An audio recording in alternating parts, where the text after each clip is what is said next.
مصر رغم الاستشهاد أخوكم إبراهيم النابلسي كداعي شهداء الأقصى نابلس. ظهرنا شعب واقفين نحمي الفدائية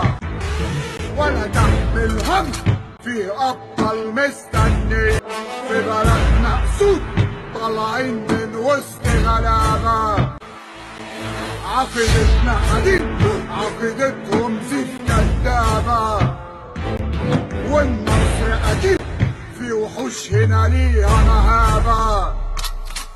والله يا رجال ما بدي بالإجابة